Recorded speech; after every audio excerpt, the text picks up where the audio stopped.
এরকম করে নে, হ্যাঁ বেশ। স্টার্ট দিয়েছো? হ্যাঁ।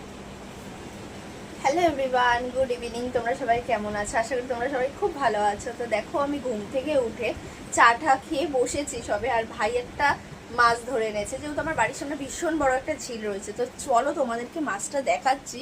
তো এর আগেও ভাই প্রচুর মাছ ধরেছে, কিন্তু এত বড় মাছ এর আগে কোনোদিন পাইনি, এই ফার্স্ট টাইম ধরলো। তো চলো তোমাদেরকে দেখাই একবার মাছটা, জানি না ফোনে কতটা দেখতে পাবে।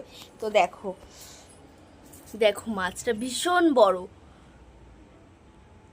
কতটা বোঝা যাচ্ছে জানি না। আমি যেহেতু মাছ ধরতে ভয় পাই, তাই ধরে দেখাতেও পাচ্ছি না তোমাদেরকে। ভীষণ বড় মাছটা। তো এরকম মাছ আমাদের ঝিলে প্রচুর আছে, আর আমার ভাই আজকে ধরেছে। অনেক দিন ধরে মাছ ধরছে, কিন্তু সব ছোট ছোট মাছ পাওয়া যায়, এত বড় মাছ আমার ভাই পায় না খুব একটা। আর ওই দিকে ঝিলটা রয়েছে আমাদের, দেখো দেখা যাবে ওই যে ঝিলটা। তো এই ঝিল থেকেই ধরেছে মাছটা। তো টাটা, ভিডিওটা পুরোটা দেখো।